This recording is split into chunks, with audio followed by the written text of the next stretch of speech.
इंदिरा गांधी राष्ट्रीय जनजातीय विश्वविद्यालय रेवा खंड में अवस्थित है।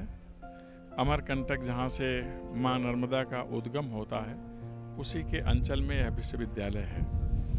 इसका एक विशेष उद्देश्य है, संपूर्ण भारत में जहाँ कहीं भी जनजातीय समुदाय है, उनकी सभ्यता, संस्कृति, शिक्षा का संरक्षण करना और विकास की मुख्य धारा में शिक्षा के माध्यम से लाना। यद्यपि यह विश्वविद्यालय सभी के लिए है, फिर भी सारे पाठ्यक्रमों में उनसे संबंधित पाठ्यक्रम समाविष्ट किए गए। कारण उनके पास परंपरागत ज्ञान की थाती है, उनके पास सनातन सभ्यता की निधि है और उनसे यह पूरे समाज को मिले, पूरे राष्ट्र को मिले, पूरी मानवता को मिले, यह हमारा संकल्प है। उनकी कला, संस्कृति और उनके ज्ञान का विस्तार करना और अधुनातन ज्ञान के साथ उनका समन्वय करना हमारा ध्येय है। ज्ञान के माध्यम से भारत को दुनिया की महाशक्ति बनाना भी इस विश्वविद्यालय का संकल्प है। आज जो कार्यक्रम Y20 का हो रहा है, इसका उद्देश्य है कि G20 राष्ट्रों के प्रतिनिधियों के साथ भारत के युवा प्रतिनिधि बैठकर विश्व की विद्यमान समस्याओं पर परिचर्चा करें। औद्योगिक जगत की जो चौथी क्रांति है, इसके बाद की क्या स्थिति होगी, नवाचार क्या है, कौशल विकास क्या है, भविष्य क्या होना चाहिए, शांति के परिवेश में सौहार्द के माध्यम से समस्याओं का समाधान हम कैसे करें और मूल रूप से ऊर्जा, पर्यावरण और स्वास्थ्य पर हम अपना ध्यान केंद्रित करें। यह वह क्षेत्र है जहाँ का पर्यावरण पूर्णतः सुरक्षित है। यहाँ 100% ऑक्सीजन वायुमंडल में मिलता है। आप कह सकते हैं कि प्रदूषण मुक्त वायुमंडल अगर दुनिया में कहीं है तो वह अमरकंटक है।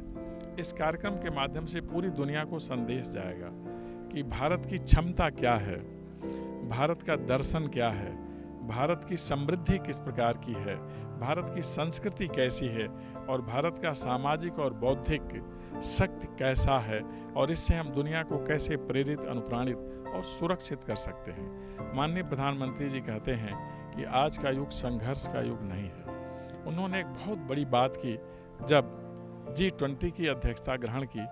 वसुधैव कुटुंबकम महोपनिषद का एक संदेश है, सूत्रवाक्य है, अयम निजः परो वेति गणना लघुचेत साम उदार चरिता नाम तो वसुधैव कुटुंबकम। यह धरा एक है, इसलिए इस धरा पर रहने वाले सभी लोग जहाँ कहीं भी निवास करते हैं एक कुटुंब के हैं, एक परिवार के हैं और इसलिए सभी के लिए एक समान सुरक्षित भविष्य होना चाहिए।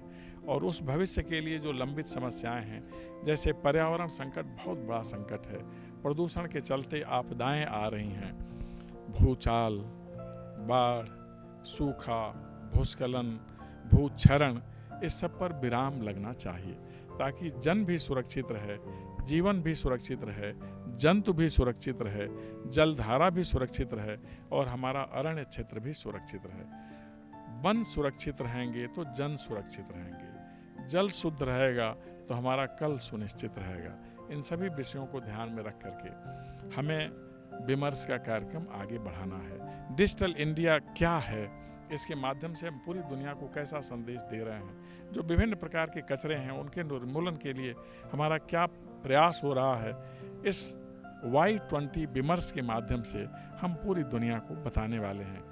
और यह बताने वाले हैं कि अगर दुनिया का भरोसा भारत में है, आज युवा भारत से दुनिया के सपने पूरे होते हुए दिखलाई दे रहे हैं, उनकी अपेक्षाएं हैं, तो उन अपेक्षाओं को हम किस तरह पूरा करने वाले हैं, यही इस विमर्श का मुख्य प्रयोजन है।